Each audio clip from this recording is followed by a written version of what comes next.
Parasara online astro TV நேயர்கள் அனைவருக்கும் வணக்கம். பரமத்தி வல்லுவன் சந்திரன் பேசுகிறேன். இன்றைய ஒரு ராசியாக மகர ராசியோட ஒரு பலன். மகர ராசியும் திருவோண நட்சத்திரமும் நட்சத்திரத்திலே மிக அற்புதமான ஒரு நட்சத்திரம். பெருமாளை குறிக்கக்கூடிய ஒரு நட்சத்திரம் திருவோண நட்சத்திரம். இந்த நட்சத்திரத்தில் பிறக்கவங்கள் நிச்சயமாக நல்ல ஒரு மனம் படைத்தவராக இருப்பார். பொதுநல சேவகராக இருப்பார். அதிக கரும காரியங்களை இந்த நட்சத்திரம் முன்னிருந்து நடத்தக்கூடிய ஒரு தன்மை உண்டு. ஏன் சொல்றேன்னு கேட்டீங்கன்னா, இந்த நட்சத்திரத்துக்கு அதிபதியா வரக்கூடியவர் சந்திர பகவான். அந்த சந்திர பகவான் 7லே ஆட்சி பெறக்கூடிய தன்மையும், 5ல் உச்சம் பெறக்கூடிய தன்மை இருக்கிறதுனால, இவங்களுக்கு இவங்க ஒரு மனசுக்கு பிடிச்சவங்களை விரும்பி கல்யாணம் பண்ணக்கூடிய அமைப்பெல்லாம் உண்டுங்க. அதாவது இவங்களுக்கு காதலுங்கிறது எ ஒரு எளிமையா அமையக்கூடிய தன்மை, காதலிக்கக்கூடிய அமைப்பெல்லாம் இவங்களுக்கு ஒரு காதலிச்சவங்களே மனைவியாகக்கூடிய ஒரு தன்மை, இவங்களுக்கு ஈஸியா இருக்கும். ஏன்னு கேட்டீங்கன்னா, இந்த திருவோண நட்சத்திரத்துக்கு 5ஆம் இடத்தில் சுக்கிர பகவான் ஆட்சி பெறக்கூடிய தன்மையும், சந்திர பகவான் உச்சம் பெறக்கூடிய தன்மையும், 7ஆம் இடத்துல சந்திர பகவான் ஆட்சி பெறக்கூடிய தன்மையும் இருக்கிறதுனால, பெண்களால் அதிகம் இவங்களுக்கு ஆதாயமும் உண்டு, அதிகனால விரயங்களும் உண்டு என்று எடுத்துக்கலாம். ஏன்னா, பெண் வகை சார்ந்துதான் இவங்க அதிகம் பயணிப்பாங்கன்னு சொல்லி. ஏன்னா, சந்திரனோட நட்சத்திரம் தாய் உள்ளம் கொண்ட நட்சத்திரம். அப்ப இவங்க எளிதாக தன்னை பிறருக்காக தன்னை வருத்திக் கொள்ளக்கூடிய தன்மையும் உண்டு. பிறரை ஒரு நிலைப்பாட்டை உணரக்கூடிய தன்மை உண்டு. பிறருக்காக இவங்களோட வாழ்க்கையை ஒரு எதையுமே இருந்து அதை பார்க்கக்கூடிய தன்மை உண்டுன்னு வச்சுக்கங்களேன். இதெல்லாம் இந்த நட்சத்திரக்காரங்களுக்கு உண்டாகக்கூடும். அப்ப இந்த நட்சத்திரம் எங்க இருக்குன்னு பாத்தீங்கன்னா, காலதேவனுக்கு 10ஆம் இடம் கர்மஸ்தானத்துல இருக்குதுங்க. அப்ப கர்மஸ்தானம்னு ஏன் சொல்றேன்னா, அது சனி பகவானோட வீடுங்க. அது தொழில்ஸ்தானம் வேற. தொழில் ஸ்தானம் கூட. அப்ப கர்மஸ்தானத்தில் தொழில்ஸ்தானக்காரன் வீட்டுல சனியும் சந்திரனும் அங்க சேர்க்கை பெறுவது சிறப்பு இல்ல. ஆனா சனியோட வீட்டுல சந்திரனோட நட்சத்திரம், சந்திரனோட வீட்டுல சனியோட நட்சத்திரம். கடகராசியில் பூச நட்சத்திரத்தை கொடுத்திருப்பாங்க. பூசம் 4 பாதமும் அங்க முழு நட்சத்திரமாக.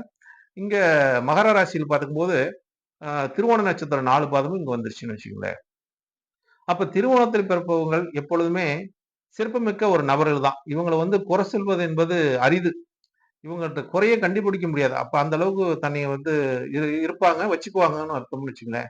அப்ப இந்த நட்சத்திரத்தில் பிறக்கிறவங்களுக்கு எது எது ஒரு சிறப்பை தரும் என்பதற்காக இந்த பதிவுன்னு வச்சுங்க. ஏன்னா திருவோண நட்சத்திரங்கிறது ஒரு உழைப்பு மிக்க, ஏன்னா சனியோட வீடுனா உழைப்பு தான் சொல்லணும். அப்ப இந்த நட்சத்திரத்தில் பிறக்கிறவங்க நல்ல ஒரு உழைப்பாளி, பிறரை நேசிக்கக்கூடியவர்கள், பிறருக்காக தன்னை ஒரு அர்ப்பணிக்கக்கூடியவர்கள், நல்ல நட்பு வட்டாரத்தை இவங்களுக்கு நட்பு வட்டாரத்தினால இவங்களுக்கு ஆதாயமான்னு பார்த்தானா, இவங்களால அவங்களுக்கு ஆதாயம். ஏன்னா 7ஆம் இடம் ஆட்சி பெற்றிருக்கு சந்திரன். அப்ப 7ஆம் இடம் நட்பு ஸ்தானம். இவங்களால நட்பர்கள் ஒரு உயர்நிலைக்கு போவாங்க. திருவோண நட்சத்திரம் இருக்கக்கூடிய நண்பர்கள்னா இவங்களுக்கு ஆதாயம், நண்பர்களுக்கு ஆதாயம். நண்பர்களால இவருக்கு ஆதாயம்னு பார்த்தா நிச்சயமா இருக்க முடியாது. ஆணா இருக்கட்டும், பெண்ணா இருக்கட்டும். திருவோண நட்சத்திரத்தில் பிறக்கிறவங்களுக்கு 7ஆம் இடம் சிறப்பு. அதாவது மனைவியா இருக்கட்டும், நண்பர்களா இருக்கட்டும், பார்ட்னரா இருக்கட்டும், எல்லாம் உயர்நிலை அடைவார்கள். யாருமே தாழ்வு நிலைக்கே போக மாட்டார்கள் என்று. இவர் வேணா தாழ்வு நிலைக்கு போலாம். இவருனால மற்றவர்கள் தாழ்வு நிலை அடைய மாட்டார்கள், போக மாட்டார்கள் என்பது 100% உண்மையான நிகழ்வுங்க. அப்ப இந்த நட்சத்திரத்துக்கு போன ஜென்மத்தோட நிலைப்பாட்டை குறிக்கக்கூடியது என்ன அப்படின்னு பாத்தீங்கன்னா, இவங்களுக்கு விருட்சம் என்று சொல்லக்கூடியது, இப்ப எல்லாத்துக்கும் ஒரு மரம் சொல்லிட்டு வந்தேன். இவங்களுக்கு வெள்ளை எருக்கு. போன ஜென்மத்தோட ஒரு நிலைப்பாடு. இப்ப பூவு, இதெல்லாம் நம்ம எதுக்காச்சும் வச்சுக்குமா? அதை ஒதுக்குவோம். அப்படிங்கிற மாதிரி ஒரு குறிப்பிட்ட ஒரு தன்மையை இந்த நட்சத்திரம் உணர்த்துது. ஏன் வெள்ளை எருக்கு கொடுத்திருக்காங்கன்னா, போன ஜென்மத்தில் இவங்க செய்த ஒரு கர்மாவின் நிலைப்பாட்டுக்காக இந்த ஜென்மத்தில் இவங்களை ஒதுக்கி வைப்பாங்க அப்படின்னு சொந்த பந்தங்களும் சரி, ஒரு மற்றவர்களும் சரி, ஒரு ஒரு குறிப்பிட்ட காலம் வரும்போது இவங்களை ஒதுக்குவாங்க. இந்த நட்சத்திரக்காரங்களை ஒதுக்குவாங்க அப்படிங்கிற ஒரு தன்மை உண்டு. அப்ப இவங்களுக்கு ஏன் இந்த மாதிரி இவங்களை இப்படி செய்யறாங்க அப்படின்னு பார்த்தா, இது முன் ஜென்மத்தோட ஒரு பயனை நம்ம இந்த ஜென்மத்தில் அனுபவிக்க பிறந்திருக்கிறோம். அதான் உண்மை. அப்ப இவங்களோட விலங்குகள் என்று பார்க்கும்போது, நிகழ்காலத்தை குறிக்கக்கூடிய விலங்கு எதுன்னு பார்க்கும்போது பெண் குரங்கு. இப்ப ஏன் இதுக்கு குரங்கு கொடுத்துட்டாங்க? திருவோண நட்சத்திரத்துக்கு பெண் குரங்கு கொடுத்துட்டாங்க.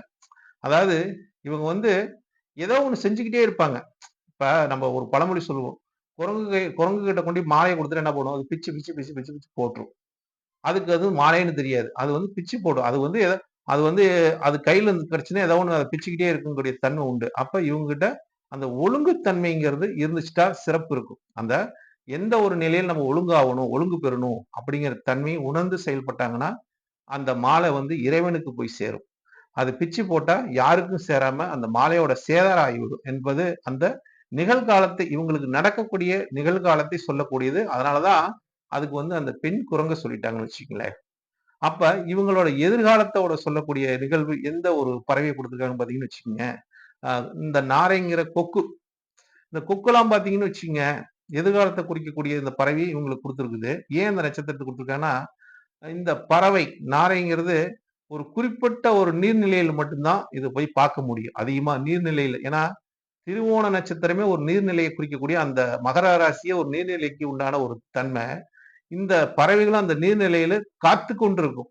தன்னோட தன்னோட நிலைப்பாட்டை எங்க நம்ம இதை செய்யணும் அப்படிங்கிறது அந்த நிலைப்பாட்டை உணரக்கூடிய தன்மை அந்த நட்சத்திரத்துக்கு உண்டுனால அந்த நாரைங்கிற ஒரு கொக்கை கொடுத்திருக்காங்க. தனக்கு அதாவது தனக்கு சந்தர்ப்பம் வரும்போது அவங்க அதை செயல்படுத்திக்குவாங்க.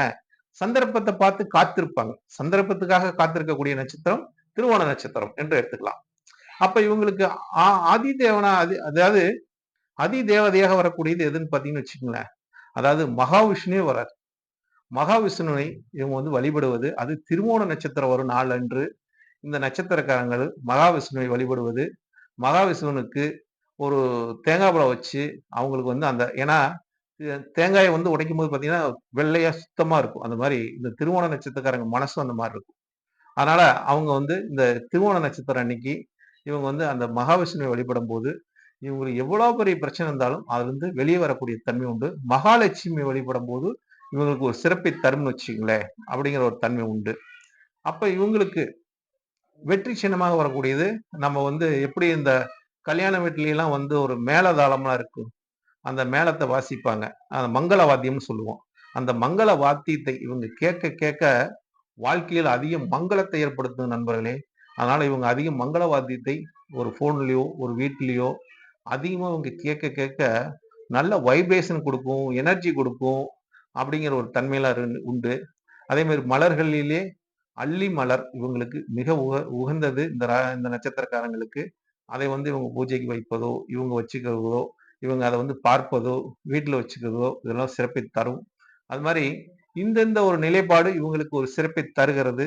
அதே மாதிரி இவங்க வந்து இந்த மகர ராசி திருவோண நட்சத்திரத்தை பிறந்தவங்களுக்கு இந்த காலகட்டங்கள் சனி பகவான் வந்து 2ல் இருக்கிற நாள் ஒரு குடும்பத்துக்கு ஒரு குடும்பத்தினால் ஒரு பிரச்சனைகளை இன்னல்களை சந்திக்கக்கூடிய ஒரு காலகட்டமா இருக்குது. ஏன்னா திருவோண நட்சத்திரமும் சனியும் அங்க வர்றதுனால மிகப்பெரிய ஒரு பொருளாதார ஒரு வீழ்ச்சியை கொடுக்கும், உயிர் சேதத்தை கொடுக்கும் அப்படிங்கிற ஒரு தன்மை. ஏன்னா சனி வந்து கர்மக்காரகன், ஆயுள்காரகன்.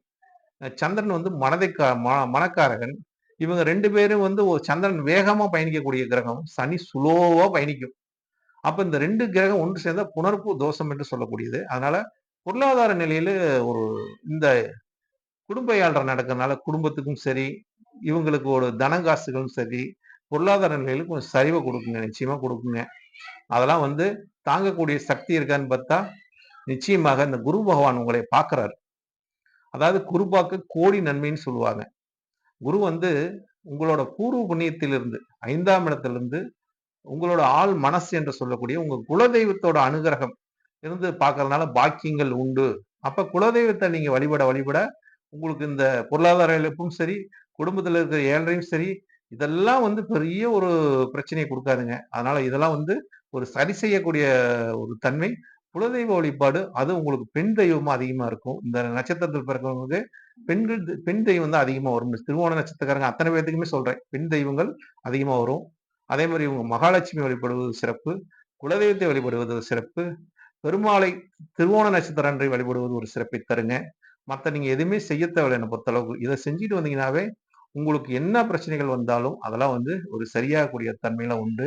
அதனால உங்களுக்கு இந்த காலகட்டங்கள் மிக சிறப்பான ஒரு காலகட்டங்கள். குரு பார்க்க கோடி நன்மைங்கிற மாதிரி குரு காலதேவனுக்கு 2ஆம் இடம் தனஸ்தானத்திலிருந்து உங்களோட ஜென்ம நட்சத்திரத்தையும் ஜென்ம ராசியும் பார்ப்பது ஒரு மிகப்பெரிய ஒரு சிறப்பு. குருவோட பார்வை அதே மாதிரி உங்களுக்கு பாக்கியஸ்தானத்தை பார்க்குது. மிக மிக ஒரு பாக்கியத்தை நீங்க நினைச்ச ஒரு இஷ்ட தெய்வத்தையும் வணங்கினாலும் அதுவும் சிறப்பை தரும்.